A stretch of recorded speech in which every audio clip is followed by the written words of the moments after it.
자, 오늘 설명드릴 내용은 개인회생 진행이 어려운 경우, 잘 안 되는 경우, 그 채무자 회생법에 보면 개인회생 기각사유나 이면책사유 같은 것들이 법률로 규정이 되어 있는데요.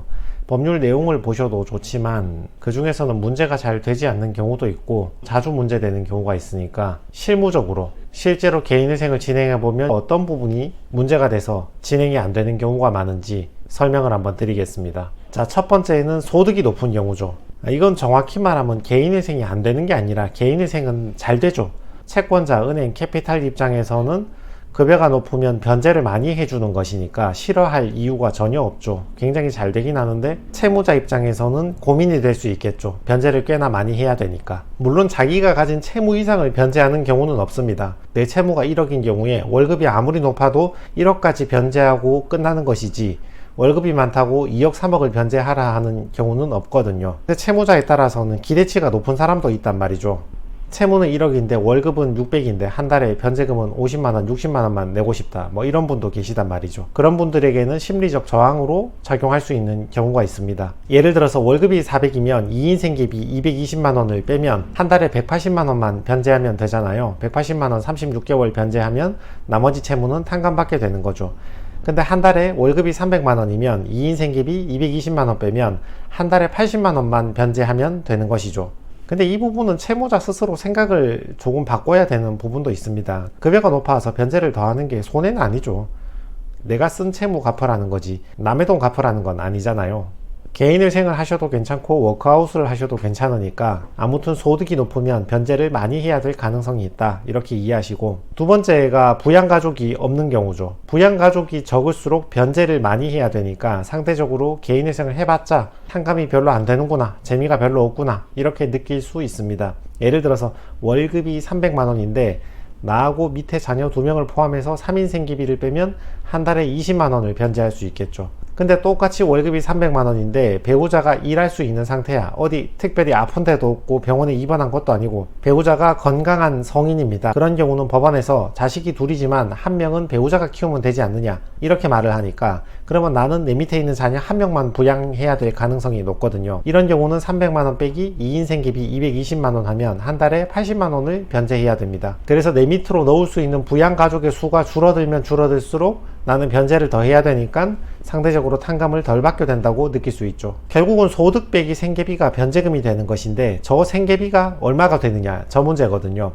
내가 싱글이고 미혼이다 그러면 나 혼자 생계비는 135만원, 나 밑에 자녀가 한 명 있다 그러면 나하고 자녀하고 한 명 합쳐서 2명이 되죠. 2인 생계비 220만원, 내 밑에 자녀가 2명이 있다 그러면 나하고 자녀 2명 합치면 3인 생계비가 되겠죠. 280만원, 4인 생계비 340만원, 5인 생계비 400만원이 되죠. 그렇지만 방금 전에 예시에서 설명을 드렸듯이 내 배우자가 있다면 그 배우자가 재산이나 소득이 있다면 똑같은 자녀가 있다 해도 나에게 부양가족으로 반영되는 범위가 달라지게 됩니다. 세 번째, 재산이 많은 경우도 개인회생을 어렵게 만듭니다. 우리 개인회생에서는 청산가치 이상 변제해야 된다는 규정이 있잖아요. 청산가치라 하면 개인의 재산하고 비슷하죠. 재산이 뭐가 있습니까? 예적금 나의 재산이죠. 그리고 보험을 해지했을 때 환급받을 그 돈도 재산이고, 아파트, 빌라 같은 부동산도 재산이고, 자동차, 오토바이 이런 것도 나의 재산이죠. 그리고 개인사업 하시는 분들 보증금 맡겨놨잖아요. 그것도 돌려받을 채권이고 재산이죠. 월세집이나 전세집도 돌려받을 보증금은 나의 재산이 되겠죠.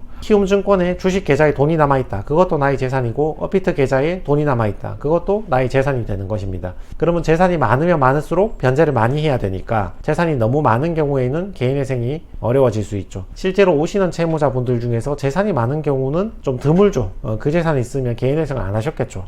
예를 들어서 예금이 1000만원 있고 서울에 사는데 보증금이 5,500만원 걸려 있고 점포 보증금이 2천만원, 자동차가 중고시세로 600만원 정도 한다, 이렇게 가정을 했을 때 서울 같은 경우는 5,500만원까지 보증금은 소액 보증금으로서 없는 재산 취급을 해주잖아요. 사람이 살아야 하는 최소한의 재산으로 봐서 압류금지 재산으로 보니까, 그러면 보증금 5,500만원 저거는 없다고 가정을 하고 예금 1000만원, 점포보증금 2000만원, 자동차 600만원 합치면 나의 청산가치는 3600만원이 되겠죠. 그러면 나는 최소한 3600만원 이상 변제를 해야 되는 사람이니까 3600 나누기 36개월 하면 월 100만원 이상 변제를 해야 되는 것이죠. 월 100만원만 변제하면 끝이란 얘기가 아니고요. 최소한 월 100만원 이상 변제를 해야 되고, 월급이 많은 사람은 다시 월급에 비례해서 변제를 더 해야 되는 것이고, 월급이 부족한 사람은 어디 가서 돈을 빌려서라도 월 100만원 이상은 변제를 해줘야 된다는 뜻입니다. 청산가치는 현재 가치라는 개념을 고려하거든요. 변제금은 오늘 하루에 다 내는 게 아니고 개시결정을 받고 장래 36개월을 향해서 내는 것이니까 거기에 붙어있는 이자 개념도 고려를 해야 됩니다. 경영학과 회계학과 나오신 분들 처음에 회계 원리 하실 때 현재가치 미래가치 계산하시잖아요. 근데 뭐 자세히 아실 필요는 없고, 이런 경우에는 월 100만원보다 약간 더 변제해야 된다, 그것만 이해하시면 됩니다. 자, 네 번째, 탕진이 많은 경우도 개인회생을 어렵게 만듭니다. 청산가치 이상 변제를 해야 되는데, 청산가치는 기본적으로 나의 재산하고 비슷하다고 했잖아요. 근데 재산도 청산가치에 들어오는데 탕진하고 사라진 돈도 청산가치에 들어오는 경우가 많이 있거든요. 예를 들면 주식 코인으로 탕진한 금액, 토토 바카라 같이 모바일 도박으로 날린 금액, 강원랜드 가서 도박으로 날린 것도 마찬가지입니다. 유흥비용으로 많이 썼다, 또는 내 가족에게 편파 변제를 했다, 가족 간 증여하거나 은닉을 했다. 여성분들 같은 경우는 도박은 잘 안 하시는데 성형, 미용, 명품 이런 것들이 있거든요. 이런 것들도 사치나 탕진으로 간주되는 금액만큼은 나의 청산가치에 반영이 되게 되는 것이니까 그 청산가치 이상 변제하려면 여전히 부담이 많이 생기는 거죠. 자, 오늘 예시 사례 보시면 이해가 되실 건데, 자녀가 희귀병을 앓고 있어서 병원비도 많이 들어가는데 10년 이상 근무하는 회사에서 권고사직을 당하면서 자의반 타의반으로 개인 자영업을 시작을 했는데, 하필이면 시작하자마자 코로나 팬데믹을 맞아서 장사는 힘들어졌고 뇌경색으로 쓰러져서 병원비까지 많이 나가고 다른 소득 활동하기도 쉽지 않았다. 확률상 봤을 때 경제적으로 힘들어지면 협의 이혼까지 하시는 경우가 많이 있더라고요.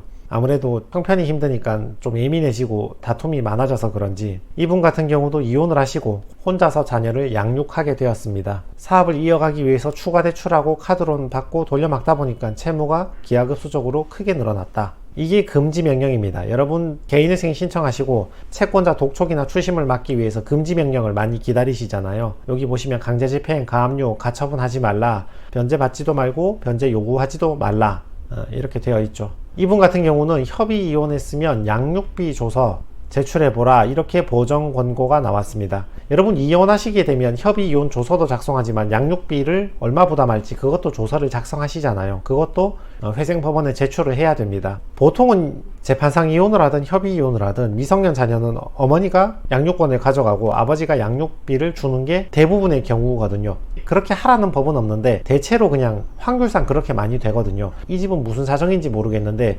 이혼을 했는데 자녀들에 대한 양육권을 아버지가 갖고 왔고 양육비도 받지 않는 걸로 결정을 했습니다. 특히 아버지가 양육하는 경우에는 어머니가 형편이 많이 힘든 경우가 있기 때문에 양육비를 받지 않는 걸로 양육비 부담 조서를 작성하는 경우가 많이 있거든요. 그러면 오롯이 아버지 혼자서 자녀 2명, 3명을 혼자 전적으로 부담해야 되는 경우가 많이 있죠.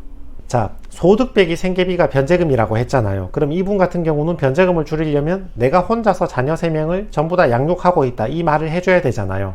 소명 자료는 당연히 양육비 부담 조서를 제출을 해야 되는 거죠. 말로만 이혼했고 나 혼자 양육한다 이런 주장을 할 수는 없으니까 그에 합당한 증거 자료를 제출을 해야 되니까 양육비 부담 조서를 제출해야 되고, 만약에 이혼한 배우자로부터 양육비를 한 달에 100만원 받는다, 150만원 받는다 이렇게 받고 있는 경우는 그 받는 거는 제외하고 생계비로 빼주겠죠. 받는 만큼은 나한테 실질적으로 돈이 들어오는 것이니까. 근데 이분처럼 배우자도 형편이 어려워서 양육비를 못 받는 경우에는 못 받고 있는 걸 고려해서 나 혼자 자녀를 전부 부담해야 되는 걸 고려해서 그만큼 변제금을 낮추어 달라, 이렇게 주장을 해볼 수 있겠죠. 이분은 미성년 자녀가 3명인데 혼자서 다 양육을 했거든요. 자, 이것이 변제 계획안입니다. 자세히 보시면 월급 198만원 빼기 4인 생계비 340만원 하면 안 되겠죠? 마이너스가 나오잖아요. 한 달에 변제금을 얼마라도 내야 될 거 아닙니까? 그래야 개인회생을 통과하지. 198만원 빼기 1.5인 생계비 156만원 해서 월 42만원 36개월 변제하고 대략 1490만원 변제하고 나머지는 탕감받는 걸로 결정을 내렸습니다. 여기는 두 가지 의미가 있는데, 일단은 198만원 빼기 340만원은 안 되죠. 마이너스가 나오니까. 개인회생은 분할 변제니까 얼마라도 변제한다는 걸 전제로 하니까 내가 아무리 밑에 부양할 자녀가 3명이 있든 10명이 있든 간에 변제금을 마이너스가 나오게 만들 수는 없죠. 또 하나 의미는 198만원 빼기 190만원에서 한 달에 8만원 내겠다 이렇게 되는 경우도 거의 없습니다.